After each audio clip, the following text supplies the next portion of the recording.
Greetings, film freaks. We are the Podcorn Kernels. Join us as we discuss the hard and often indigestible truths that are at the center of the fluffy and delicious world of cinema. Season 2.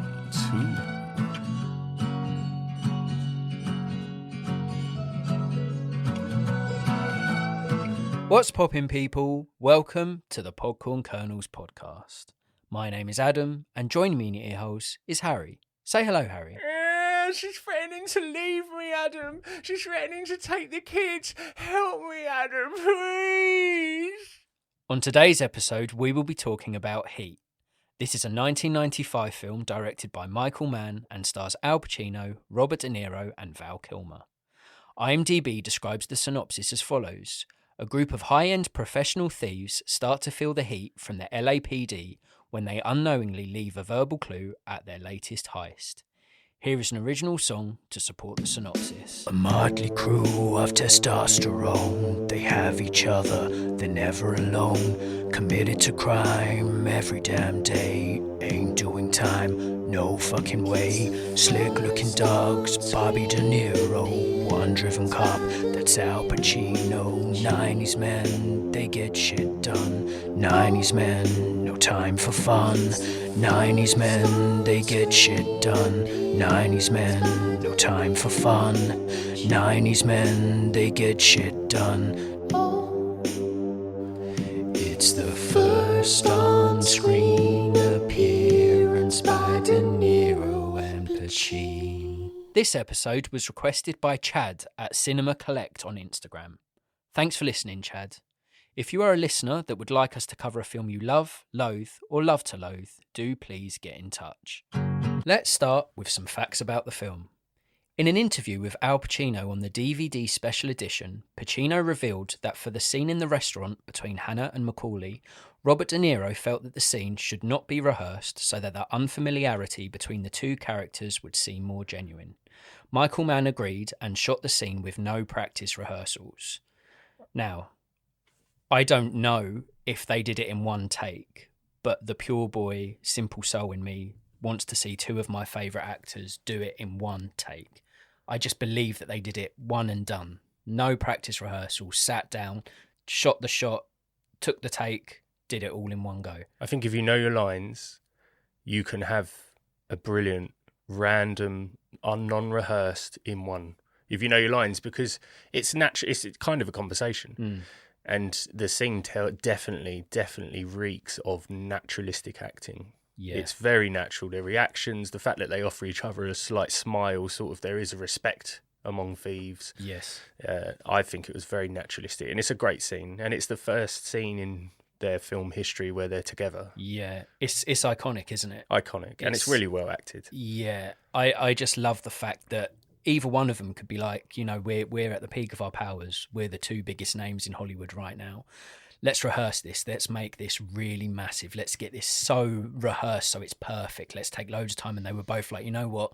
Our characters don't know each other, so we're going to not know each other and we're just going to go in raw. We're going to go in hard and we're going to go in fast. It's huge, isn't it? It's kind of like the Super Bowl World Cup Champions League final of actors meeting for the first time in cinematic history. Yeah.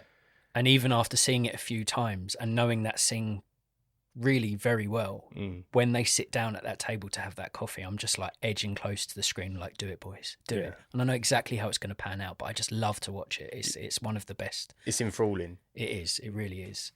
In June of 2002, the scene involving the shootout after the bank robbery was shown to United States Marine recruits at MCRD San Diego as an example of the proper way to retreat while under fire.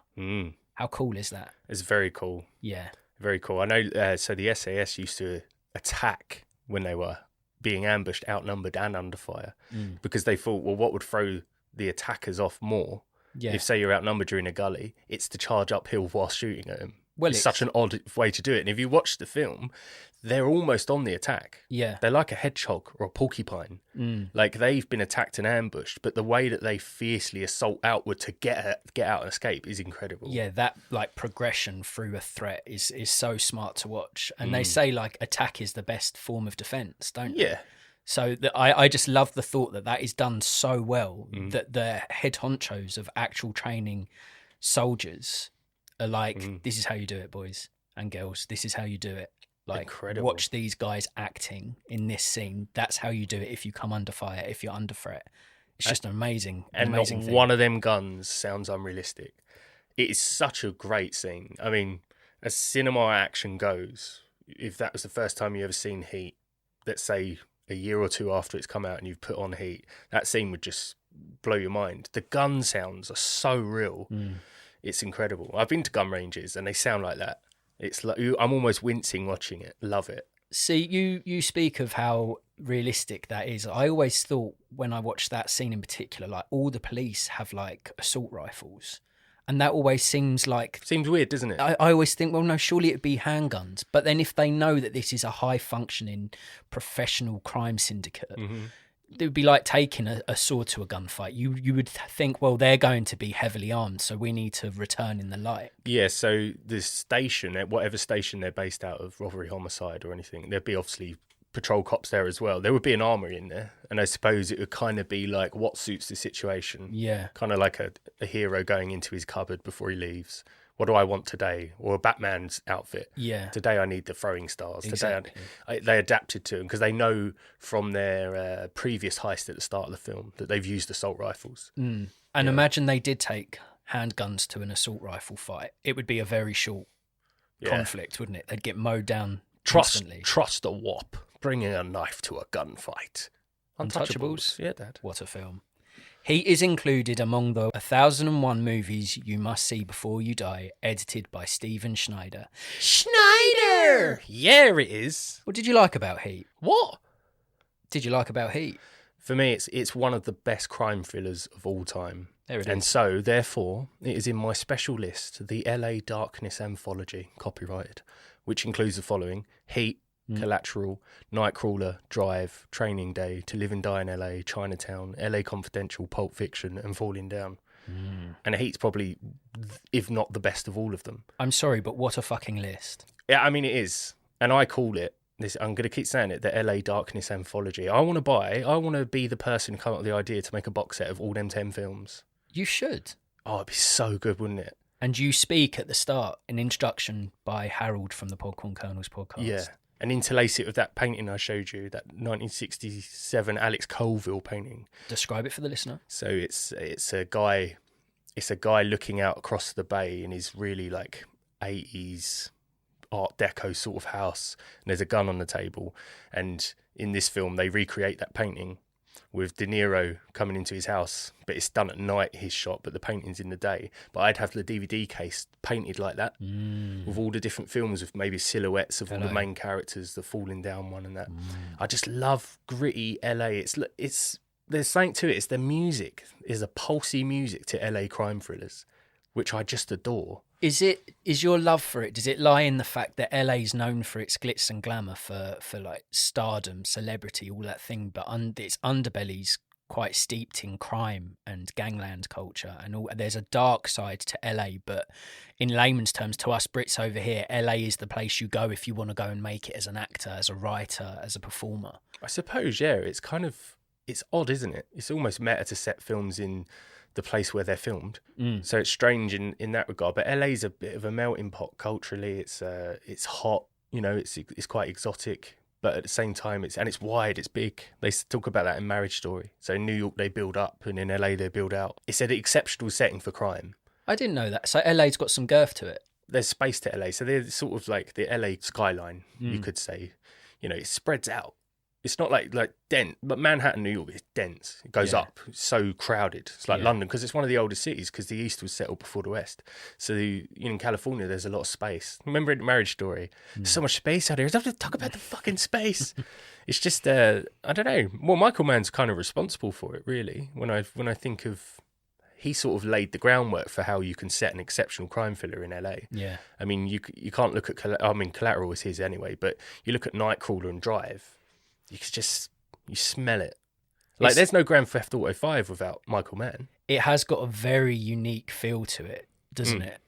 And what you think Michael Mann's the godfather of creating that sort of that feel to bring it to the screen, to bring it to cinema? I think so. It was like that cross between leaving the silly part of the 80s and into the more serious 90s. So in this film, you look at someone like Neil, De Niro's character, very smart looking dude who's sort of already sort of ditched the 80s.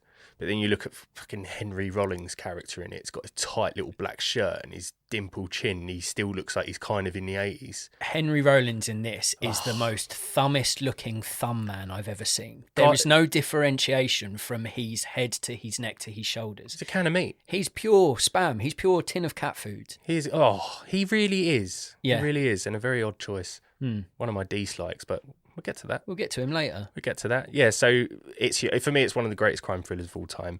Another like Pacino's Highway Drive up to his first meeting with De Niro in the diner. That music, New Dawn Fades by Joy Division's playing in the car. And it's just such pump.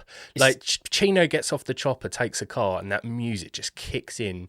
And he's trailing all these like bleeding tail lights of other cars. And he's like, how far is he? Middle lane, bit further up. And he just asks him to go for a cup of coffee. The film never slows for me. And that's just one of them scenes within the film that you're treated to. And it leads up to the great fact that you were talking about, them not rehearsing for that scene. Yeah. It's just brilliantly paced. Another there's going to be a few, great use of long lens or telephoto lens. So I don't know if you noticed, but like from the very get-go of this film, loads of shots are taken from far away. Yeah. They're zoomed in on the actors, but their shots probably taken well back. Yeah. And it gives instantly an impression of surveillance. Like you're being watched. Yeah. And they're watching backwards as well. They're watching people as well. Like there's great use of long lens in this. Filmed on location. You know where he goes to that sort of dogfighting place? That's a real Kabul community place. So where a bunch of homeless live and stuff. They filmed it all like on location. Wow. All the places, Malibu, etc. It's really, and I love that. That's probably why it's a mysterious place to me. Well, it's the whole film. It's a mood, isn't it? It's a mood. It's a mood. It is a mood. Like it's just a vibe. There's not one part, like you said, that when he's in the car on the way to meet De Niro. I don't think you have to have seen the film to feel suspense. You're like, if it's the first time you're seeing it, you're like, oh, this is important. He's on his way to actually converse with this guy, this cat and mouse story. They're actually going to be in the same room. They're going to be talking. Like that's exciting. But the whole film tracks like that. The whole film is a mood, and like you say, it sets up so well. The surveillance, the cast, the characters, the dialogue, the music, it all sort of combines to make this tight package where it's a 3-hour runtime, but it never feels like you're watching 3 hours. Never feels like it. And like that's why it's a mood for me. You get in it, and you sort of, when you have seen it a few times, you relax into it because it is so good at set. It's got its own very unique personality and character, and I'm here for it. I've never ever been able to, in the good old days when you might catch a film 10 minutes in, 20 minutes in, I've never once been able to catch this film and not finish it. Yeah, I just watch it through because it hits every beat for me, regardless of whether it's probably from a modern audience's perspective, it could be considered a very masculine film. You know, it's dudes being dudes, and sort of women characters within the film are probably sidelined a little, or treated as stereotypes. But you know, the story is about bank robbers and a guy chasing them down, so that's what I'm there for. Another big was this drama at its best. You know, there's no black and white; it's all grey. Who's in the wrong, respect for the adversary, risk, greed, love. It's a battlefield and all that pudding. It's all vibes, mate. Yeah. It really is. That's why I love the respect they show each other in the diner, because even though, on paper De Niro's the bad guy, he don't want to kill anyone. Like he says, your money's insured, we're here for the bank's money, fuck governments. Governments don't give a fuck. Yeah. So he's like, I'm going to take from the government. But the problem is innocent bystanders get killed. Pacino takes issue with it. Realism. This movie, it's got the most realistic gun sounds I've ever heard, and it's just realistic. The dialogue's realistic. I find the way the stories pans out. I'm not saying it's not a bit of there's embellishment. Like it's weird that Wayne Grow technically is a serial killer, and that's a side story. Yeah, I mean, what you're focused on, the way it realistically plays out. Like even the romantic scenes.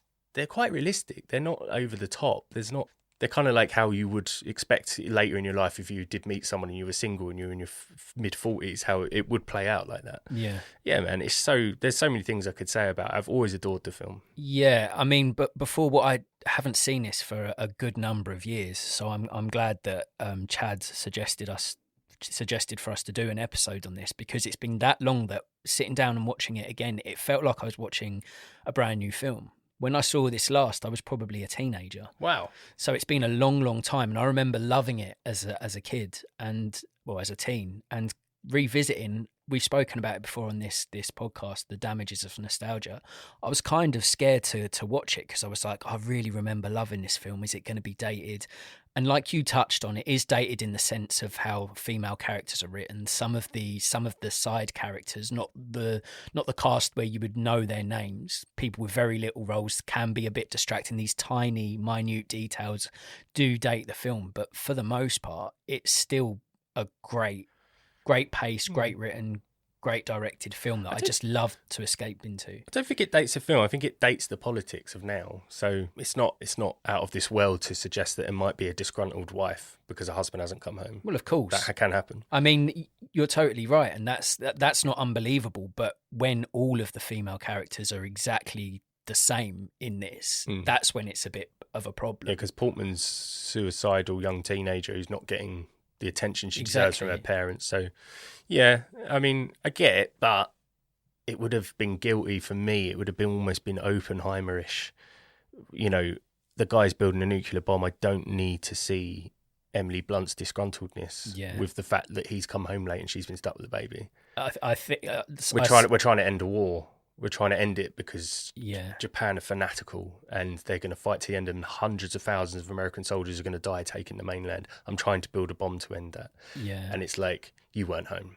That it's still appearing in modern films. Yeah, of course. Is it dated? I don't know. I certainly mirror that in the film where the main plot is so interesting, when you're so invested in the journey of the cat and the mouse, like the little subplots. I mean, like you said, Grango being a serial killer. Waingro, sorry. It's hardly mentioned. It's just an afterthought almost. Yeah, because Pacino goes to a crime scene of one of the bodies. Yeah. So in the film, Waingro sleeps with a prostitute. And then it's implied that he's going to kill her. The Grim Reaper's visiting with you tonight. And then there's a photo of her head stuffed in a bin because he's a racist.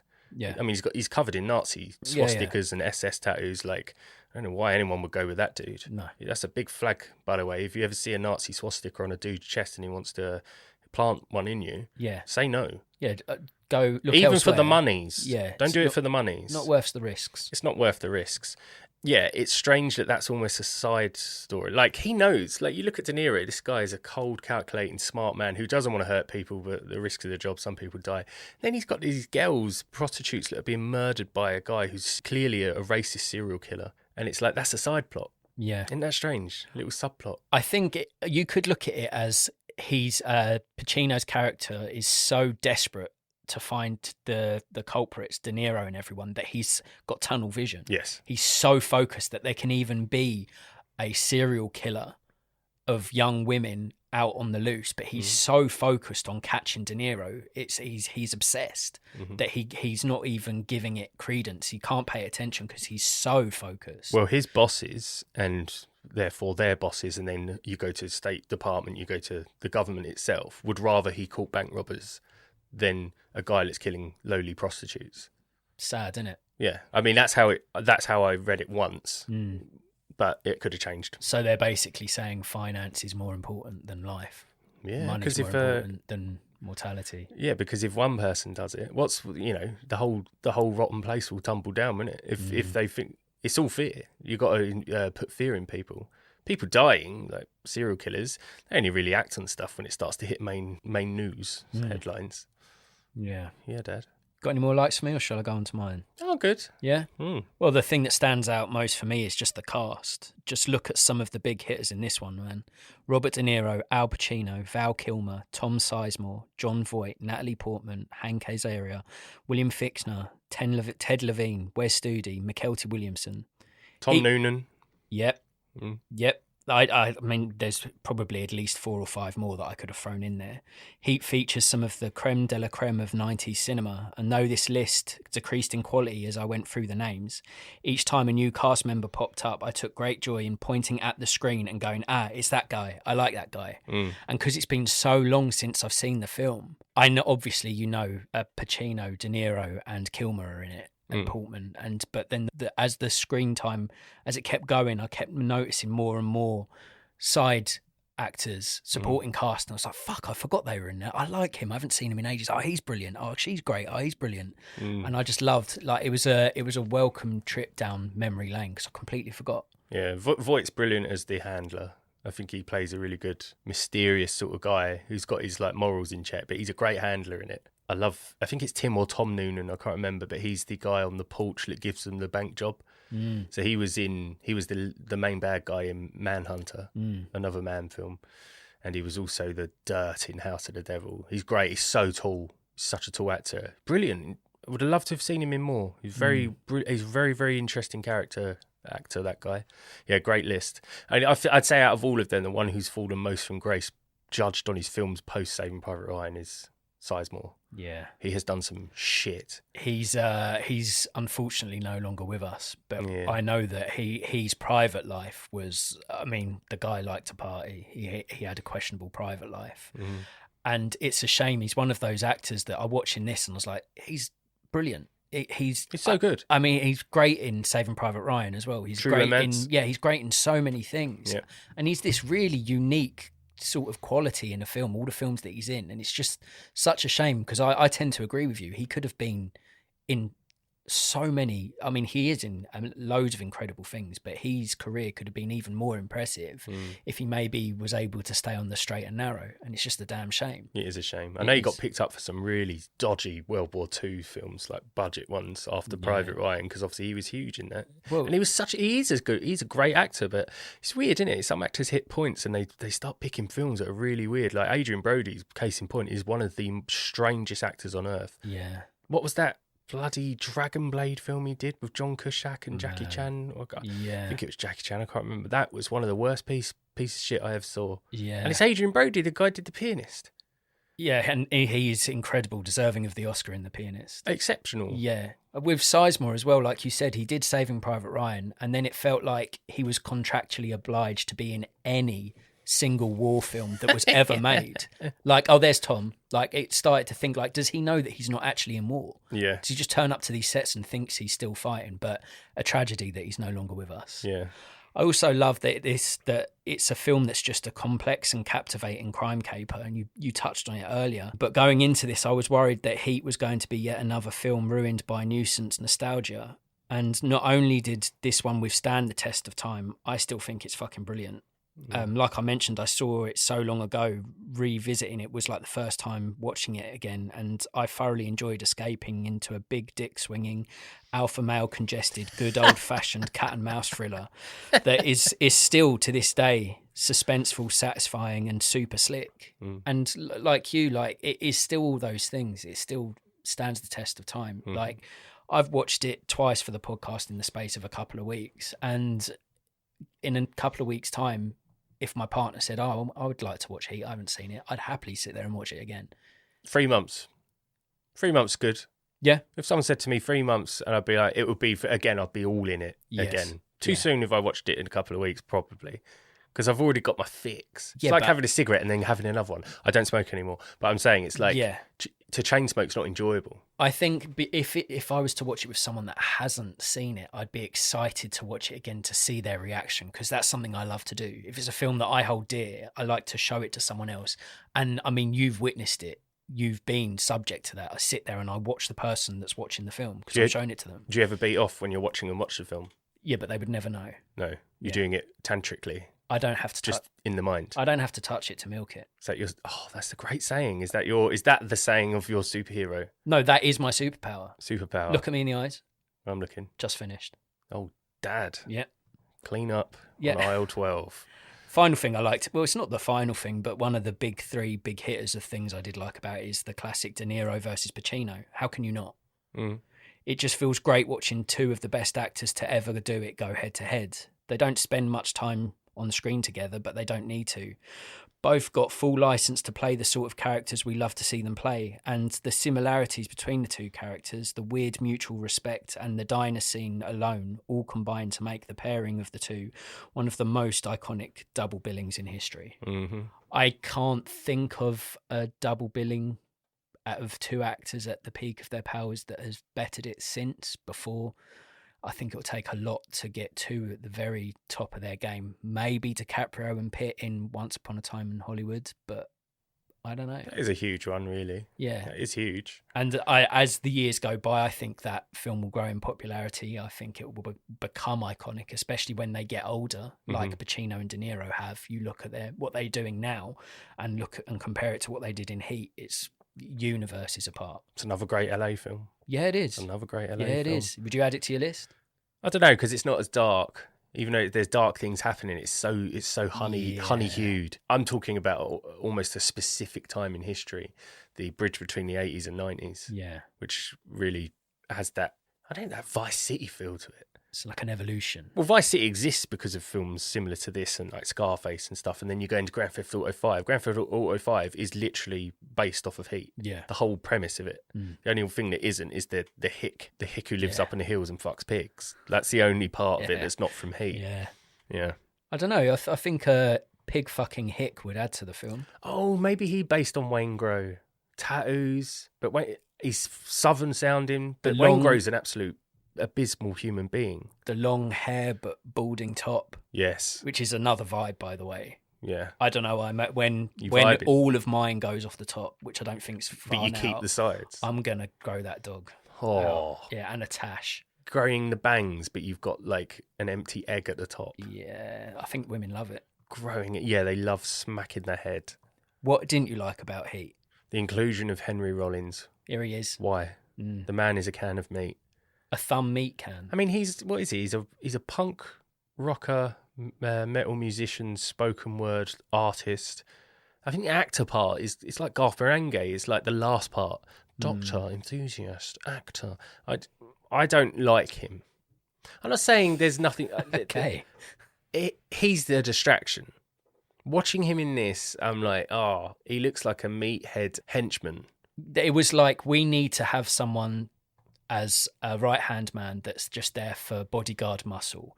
Who can we get that most resembles a wardrobe?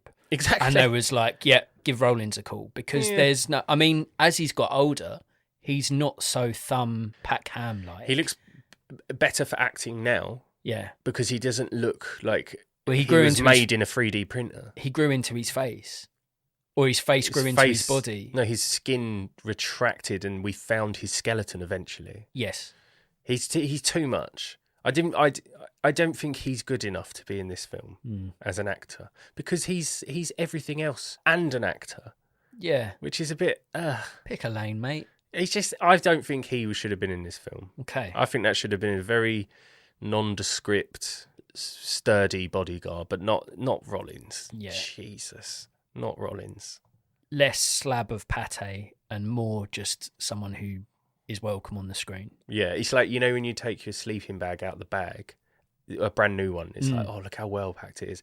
And you have to stuff it back in. And it never looks that good again. And it's all like, boing, boing. Yeah. Like I said, Joe Rogan's the abs. Just so dirt. Yeah. So dirt. Yeah, I'm not a fan of Rollins. Another dislike.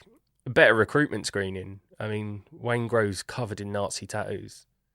Michael should have looked at him the minute he got in the truck and said no. Yeah. Like, the guy's got an SS on his neck. He's clearly unstable. And what we said earlier, he's a serial killer, and you know, if I was Pacino, I'd rather get the guy who's killing, you know, people from poor communities that have to sell their bodies for money. He's murdering women and putting their heads in bins. Young kids, 16-year-old. That's the bigger case, which is weird because obviously I adore this film. It's one of the greatest crime thrillers ever made. Yeah. But I don't know about this whole Wayne Grove subplot being a serial killer. I kind of, if I was Pacino, I'd want him dead. I want to go gun that dog down. Yeah, and you make a good point. When he turns up, like all of De Niro's crew, all of the Macaulay boys, They are such a tight-knitted group where they can trust and rely on each other, and they've had to outsource an individual to do this next job. If I was Sizemore in that car and I saw Wangro, I will get his name right by the end of this fucking episode. Why do you want to say Grangro? I don't know. 'Cause I think it's the alliteration. I think it's the two G's. In my head, I like Grango, but it's just wrong. It's Wangro. Yeah, but if I was Sizemore and that came towards me, I'd be like, not sure about this one. And you're right. Surely they would have vetted the guy before meeting up. Someone must have put him forward. Yeah. That's the problem, though, isn't it? Because to have a Nazi tattoo, to have an SS tattoo on your neck, you're clearly a very, very uneducated, unstable, unhinged human being. You should, and all he had to do was put his gun on 3 coppers. We wouldn't have the film if he weren't in it. But well, of course, if I was De Niro, I'd be like, guys, we're going to have to all take on a little bit more responsibility this time. Yeah. Ditch. We don't need this Wangro guy. Yeah, it's don't just know that him. Vetting process. If I was Michael and I was in that truck and that guy got in, I would have just been like, "Get out." Yeah, well, you would have. I think it would have worked better if Wangro. I did it. Yeah, you did. If he turned up and he didn't look dodge, he was just a dude in a suit, smart, handles himself well. And then later on, he takes off that shirt, and you're like, "Oh fuck, he's a monster." A la Fiennes in Red Dragon, he reveals that he's an absolute fucking tyrant. No, she's nice. But from the get go, you look at him. If you saw Wangro in the street coming towards you, you'd cross the road without sounding judgmental. You fucking would. He looks terrifying. How great is that scene in the diner when Wangro's sitting there eating pie? De Niro's not there because he's gone to go and do the trade-off with Voight, and Tom Sizemore's character moves to another table to make sure that Wangro actually can't get past. Yeah, that's so smart. Kilmer stays the other side, and then when De Niro comes in, Sizemore goes back to the table, and then when De Niro gives him a bit of anger and bangs his head, some big guy looks up and Sizemore death stares him. Yeah, he's just saying, don't even bother. Sizemore's death stare is as iconic as the pairing of De Niro and Pacino, because the way he just looks through. Yeah, and that guy, he's a big guy. He thinks, what's going on here? Sees the Sizemore stare and goes, nah. Sizemore just looks like the best pugilist. I can imagine him boxing the shit out of someone, just being really on his toes. A savage hitter, a big hitter. Excellent scene. But yeah, I just think the screening for Wangro should have been a bit more diligent. Up to modern day corporate standards of the biggest businesses on earth. Yeah. Last dislike, I do not think De Niro is a good kisser. Do you know what? Yeah. I thought that for a long time. Yeah, all my life I've always thought that. I don't think romance suits him very well in films. Do you know what I think it is? I think he loves loyally and loves real. And I think he's an actor that struggles to pretend. I think he struggles to pretend to love. Because whenever I've seen De Niro kiss, I mean, it's not something I normally do. I don't sit there and watch an actor kiss and go, what's his tongue work saying? How's his angle of his head? But with De Niro, it always feels uncomfortable. Unless he just is an old soul and he's never expressed himself in that way, or he doesn't know how to express a kiss through acting. Yes. I never buy it. I think that he's probably one of those guys that is he is a very private man in real life. You know, he's just had a kid at 80 years of age. He's just had a kid. No. That's questionable, but we still love Bobby here, so we'll allow it. Mad, isn't it? But when you see Pacino macking, you can tell that tongue is doing some work in that woman's mouth. And it's like, you didn't need to do that for the scene, Pacino, but I buy it. What I'm saying is, I think Pacino's probably a good kisser, De Niro not as much. I think you might be right. But I mean, in this, Pacino's I can almost smell hairspray on the guy. Yeah, you can. I can almost smell it. Yeah, you can. And this is not a slight on Pacino. I do think his greatest work was Dog Day Afternoon, personally. Scent of a Woman? Scent of a Woman was excellent, but that's so much later in his career. He's so much older. He's even older than he was in Heat. I think. I'm quite sure it came after. What about a small independent film? I don't know if you've heard of it, called Godfather. No. So for me, in almost all instances where they've been in the same film, similar film, I still always think De Niro pips it. So in Godfather, De Niro playing Pacino's father, I think was so much more enthralling to watch his rise to power than it was to see Pacino survive power. And then in this, I'm more enamoured with De Niro's character. I have to be. I'm handy there with you, and I agree as well. If I had to choose between De Niro and Pacino, I think De Niro is the better character. But if you needed a louder than life shouty character, you're choosing Pacino 100% of the time. if you want a more layered, complex, nuanced performance, it's De Niro. She got a great ass! Yeah. Do you know, that whole bit was like improvised. I believe it. That's why Hank Azaria looks so shocked. And you know, in this film, right, you know Pacino is Pacino. He shouts. He's extrovert. He's loud. What does he shout in the dog pen to that guy? Oh, I can't remember. I only saw Give it. me the info! Yeah. Give me the info! Yeah. Apparently, he adds that energy into the film. I read it somewhere. He adds that energy because he wanted to, without ever saying it, portray that his character is addicted to cocaine without once seeing him take a little sniff on screen. I can believe it because of the times. Yeah, so it's a decision he made creatively with Michael Mann's blessing, I'm guessing, that he's a coke addict, but you never see him once because he's a professional as well at the peak of his powers. You never see him functioning. Yeah, exactly that. And I thought that's interesting because when you know that, you're like, of course he's a cokehead. Look how he fucking kicks off. He had no problem going at 2:00 in the morning to go and meet someone you got that to had stay awake intelligence. somehow. Well, if I walked into a junkie's house and he'd microwave the baby, I'd be doing more than cocaine. Yeah. I'd be doing a lot more than cocaine. I'd probably be eating a bullet. I thought he was about to say I'd probably be eating that baby, and I thought we'd have to press stop. No, you saved yourself there, so that's good. No. Are you done with your dislikes? Yeah. Shall I go on to mine? Mm. Heat made me sad, Dad. Oh, that was one of my dislikes, but I got rid of it. I wanted to get rid of it, but I couldn't shift past the fact that Sizemore is no more, Pacino has got slow, Kilm don't do film, and De Niro will do anything for Dido. Thank you. I'm trying to make that clap so it don't break the mic, but Thank you. that was great alliteration. I had such a blast watching the boys at the peak of their powers, and Heat uses them all to the best of their abilities. But like I've said before, and undoubtedly will say again, time is a cunt. And I got all sad about the lads being past their best. I know the film's 30 years old. I know we all get older. I know as we get older, we wither, and the quality of life lessons, all these really sad things that you don't want to pull on that thread, otherwise it will stop you in your tracks. But seeing it on screen and just thinking about that, like seeing what Kilmer's like now, knowing that Sizemore's no longer around, Pacino and De Niro are old men, just made me feel sad, man. Kilmer deserved a lot more from his career. He had just as much talent, just as much charisma. His looks was exceptional. Like, you look at Tom Cruise now, and it's just unbelievable that is how he looks. Like, you look at Tom Cruise, you're like, that. I mean, that guy has not changed very much, and he's managed. You know, he went a different path in terms of acting. I wanted him to stay on the Born the 4th of July path, but he sort of went big action movies. But there's no reason why Kilmer couldn't have been where he should. You know, it's sad. That is sad that he can't be where Tom Cruise is now. And if you watch the documentary called Val that came out a couple of years ago, that's so sad because he would take a camera to every film set he was on just to sort of make memories, to sort of track what he's been doing, the people he's meeting, stuff. And you can tell that that's a man that just loved the craft, that was just in love with the whole process of filmmaking and acting. And like you say, it's just a tragedy that he got ill, but before he got ill, he sort of slipped off the radar and got these bit part roles where he wasn't doing what we know he can. And it's just sad. He was very similar to Pitt in that regard. So like he could pull off a comedic role like Mad Mardigan in Willow. Oh, easily. And then go and do something like Heat, which is like Pitt for me. You know, you could play Floyd in True Romance. Yeah. And then go be something a bit fantastical, like Interview with the Vampire or something. Yeah. It made me sad as well. I looked at the film like if The Godfather was the birth of De Niro and Pacino, then Heat's like their 20s.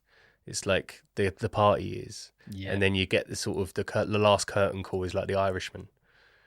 I'm getting old. Sad, isn't it? You've depressed me, man. I'm very good at doing that. I'm very good at that. Another thing I didn't like about the film, we touched on it earlier, is the weak woman writing.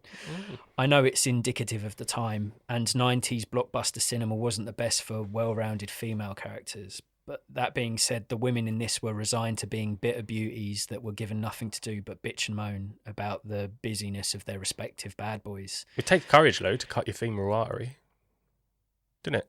It does. It takes courage. It does. And I'm not more... I think Portman was fine in it. Her sort of subplot within the film didn't really add a lot, but I found all of the relationship subplots to be kind of pointless anyway, if I'm being honest. But if you are going to include... But De Niro's one isn't, because that is the change in his path. His one's needed because he was always being, in 30 seconds, you need to be able to walk away. and he meets someone that sort of blurs that decisive line. It's like the killer. He's getting ready to. It's done. I need to now go and see them algae that glow at night. Exactly that. Yeah, he was close to being done. A curveball was thrown when he met this woman, and you're right. That sort of subplot was needed, but the rest of the inclusion of not the inclusion of the female characters. If you're going to include the female characters in this, give them something to do. Make them more interesting than just bitching and moaning, because you can include a character and fill that character with more perspective, more having a point, a purpose, and it doesn't do that in that film. If you're going to include partner perspectives, at least make the woman do more than be that stereotypical disgruntled housewives.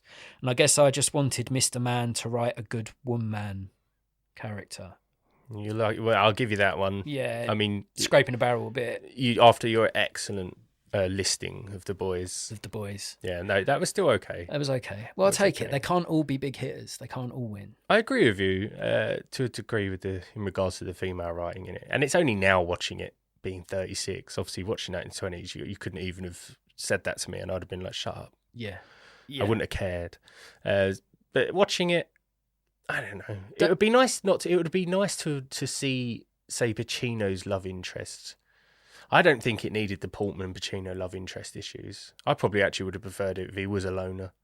But that's why he's so obsessed with the job, because he's got nothing else. They say it in the film. They give you a great backstory, didn't they? When they do surveillance on the cops, he's like, he's on his second divorce, third divorce, or something, because the job eats him up. And John Voight warns him. This guy's he's a dog. Yeah, he won't stop hunting. Yeah, I agree with you.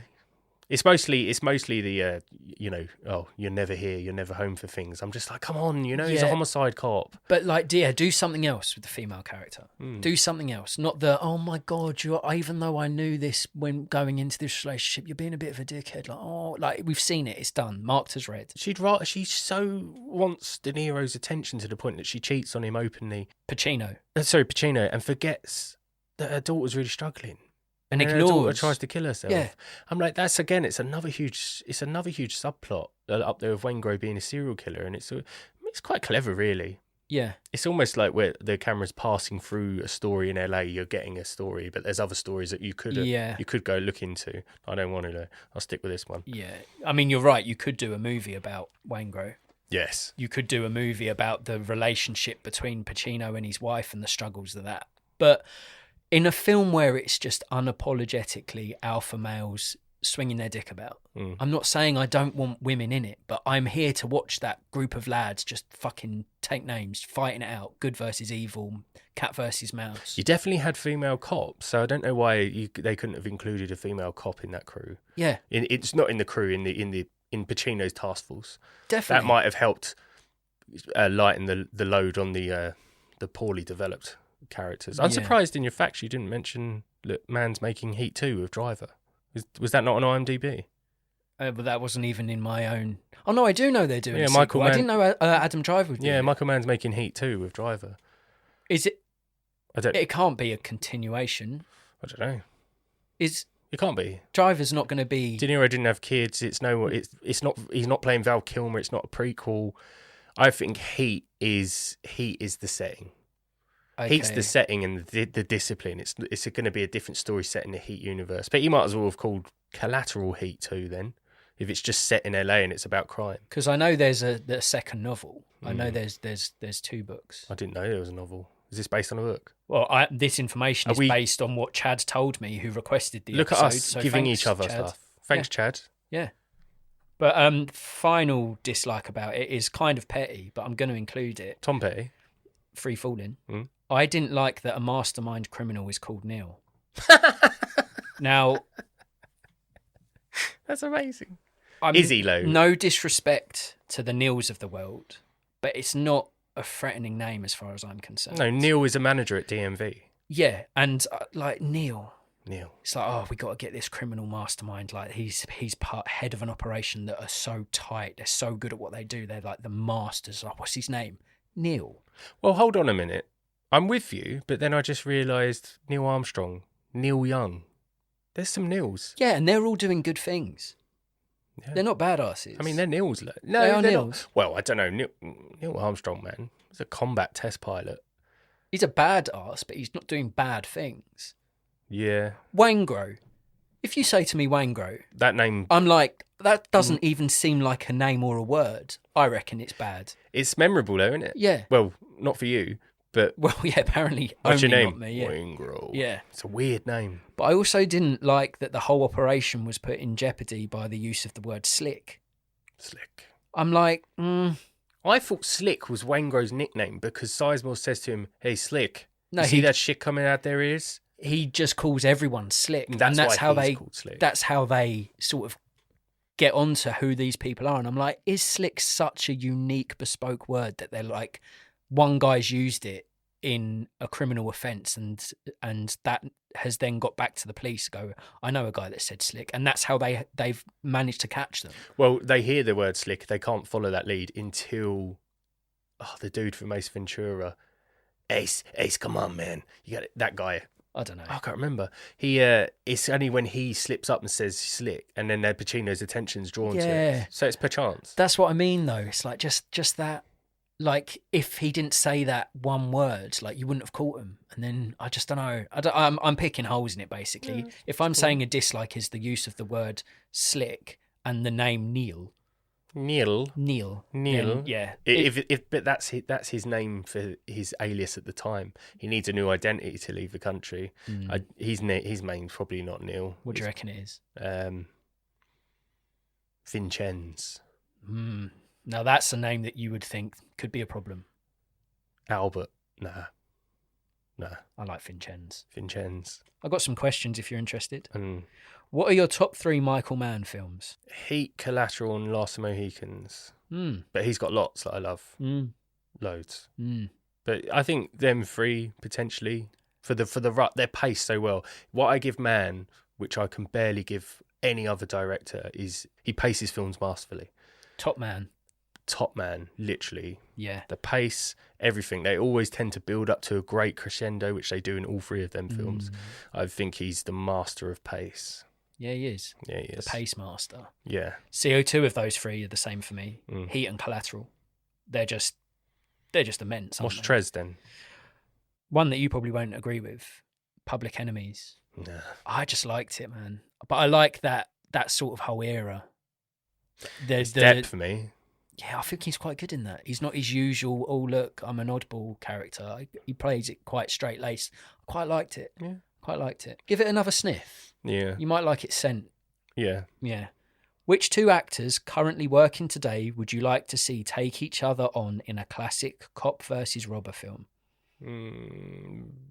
I'll go with someone who's a little already good part into their career and maybe someone that's a little newer. So I'll go Ben Foster and Austin Butler. Right. You need to sit down. But I don't know who'd be bad, who'd be good. I've got 50% of that answer the same as you. No, you don't. Yeah, I do. Yeah. Oh, shit. It would. So Who'd you go for then? So you've got Ben Foster and Austin Butler. Yeah. With those 2, Ben Foster has to be the bad guy because he's just. Oh no, he would be really good fucking cop as well. Unhinged, like doesn't take no shit. He could play both. Yeah. He could play both because even when he is in films and he's one or the other, he's always got the propensity to potentially try and be the other as well. Yeah, he's an intense. What's dude. the hell? Is it Hell or High Water? Yeah. Is that the one? Yeah. So he's like Western. He's a good bad guy in it. Yeah. Or a bad good guy. That's good. I've always thought Ben Foster's an actor that should be doing a lot more. It's great. He's you see him in supporting roles all the time, but maybe he's too intense to be a lead. Maybe he's so great at being those troubled characters. Yeah. So I went with Austin Butler and John David Washington. Oh wow. And I would have John David Washington as the cop and Austin Butler as this really charismatic criminal. Like, I mean, he's easy on the eye. He's charming. Lovely voice. Yeah, his voice in Masters rack him up and knock him down. He's insane. So I'd love to see them 2 share a screen together. Yeah.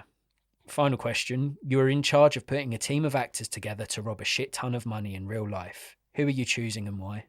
I'd go Warwick Davis for the air vents, Stephen Merchant for the high CCTV corner cameras, Cole Pilkington for the bants, and Ricky as the Neil frontman making a deposit in the bank. So basically, you're setting out to fail on your bank heist. Hell no! Did you just hear me? I did. I got someone who can hit the tunnels, someone who can take out CCTV because of their height. I got Pilkington for the bants and the distraction, and Ricky's making a deposit in the bank. I'm in and out in 3 minutes. You're in and nicked within 3 minutes. No. Gervais laughing his fucking arse off at something Pilkington said. Warwick Davis getting stuck and fucking Merchant hitting his head. Merchant can put Warwick in any vent. So in a bank, if I'm seeing a nearly 7-foot man lift up a dwarf and put him in a vent, I'm going to be like, excuse me, something's going wrong here.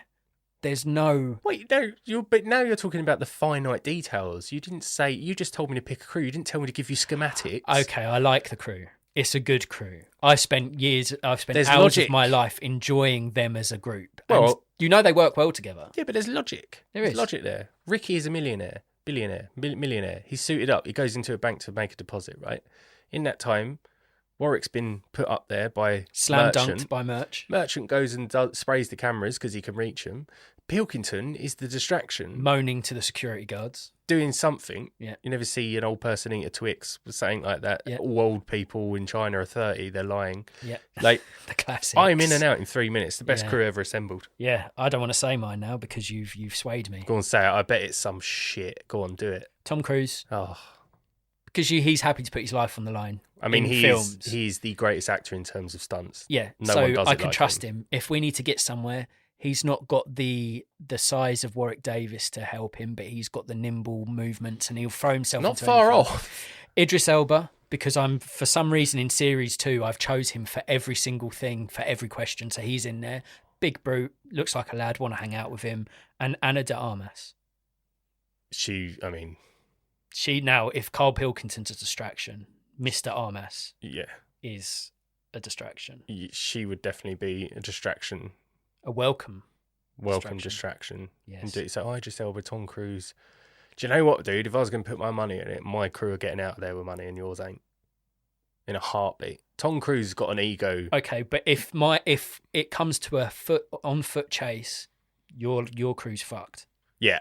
So if you're talking charisma, stamina, I ain't going to win that one. Yeah. But the idea behind mine is... If you're talking shits and gigs, it's you brains, not brawn. Yours is all brain. No, all brawn, your one.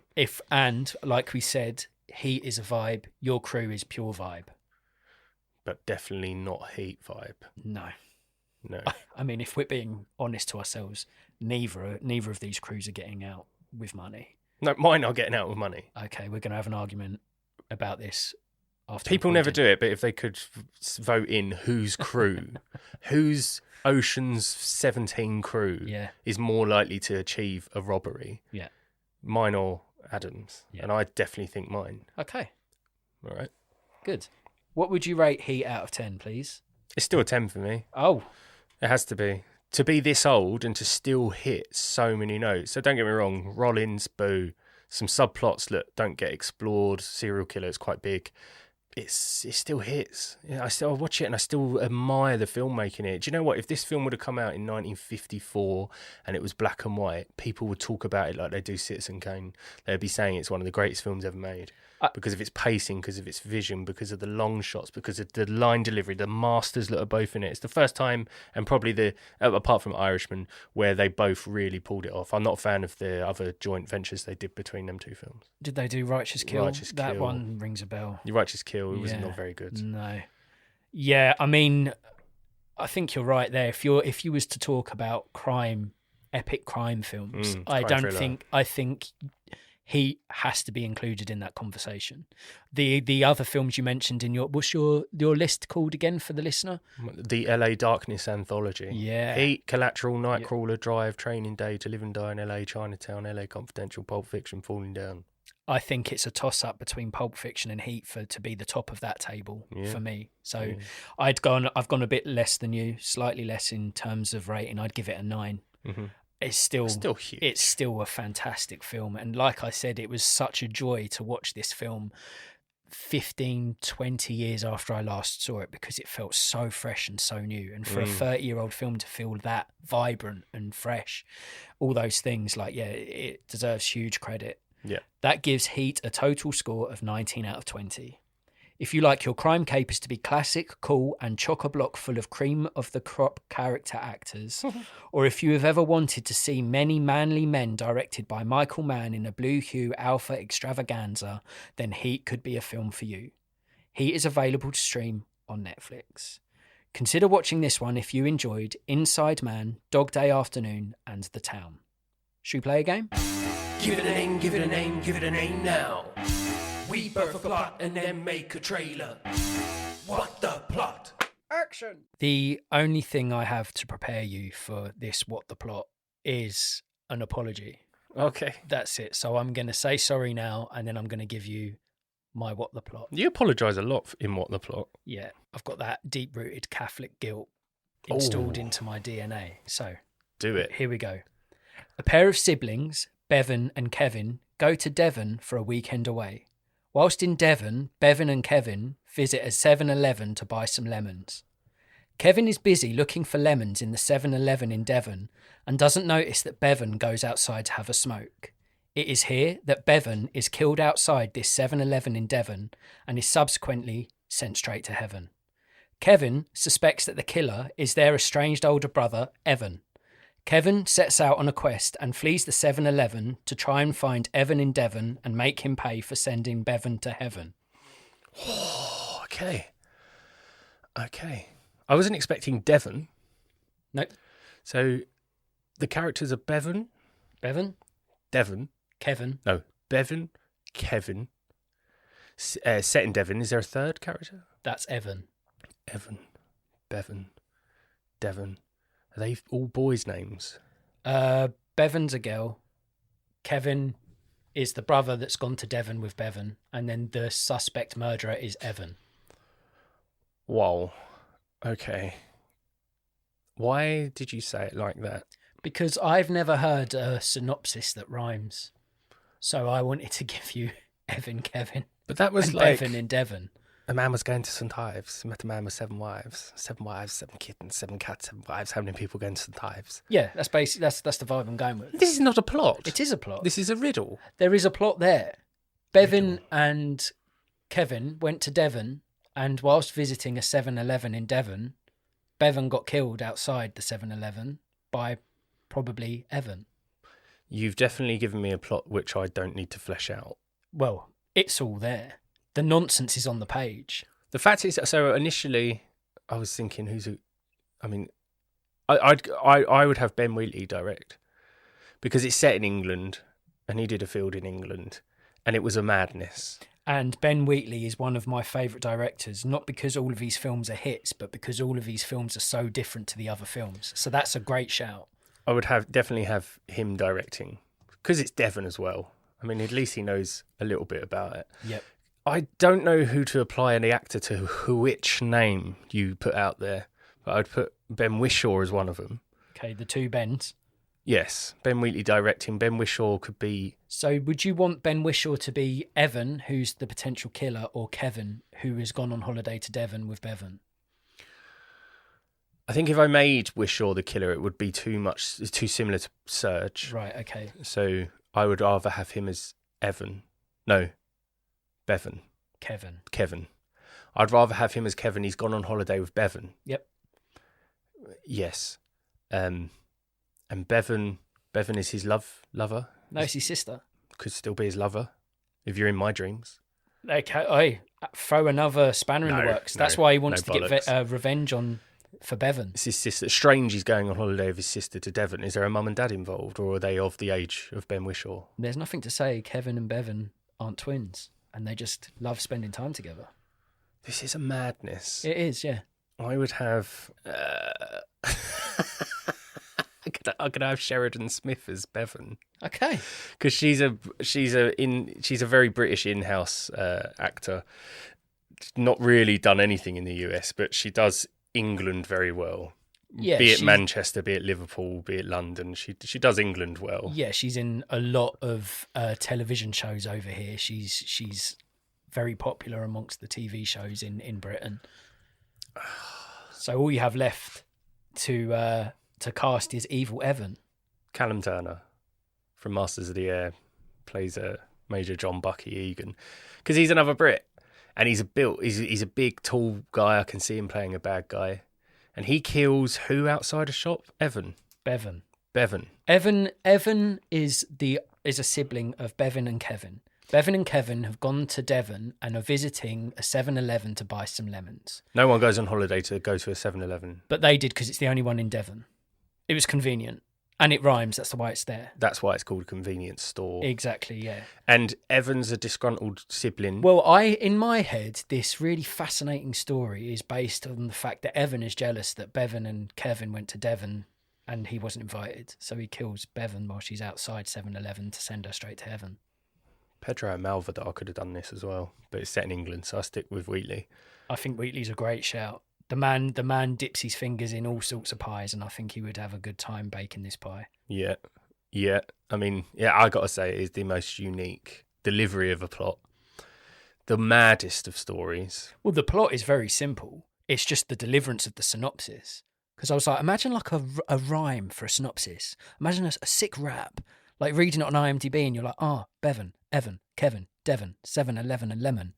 I just thought I'd do it for shits and gigs. I'd call it Riddle Me This, directed by Wheatley, starring Wishaw, Callum Turner, Sheridan Smith. Yeah, Riddle Me This. Never have I ever named a film based on the synopsis. Yeah. I love it. The new film from Ben Wheatley. Bevan, Kevin, Devon, 7-Eleven lemons and heaven. Bevan and Kevin and Devon and 7-Eleven and lemons and heaven are. Bevan and Kevin went to Devon in the 7-Eleven to buy lemons. She got killed and went to heaven.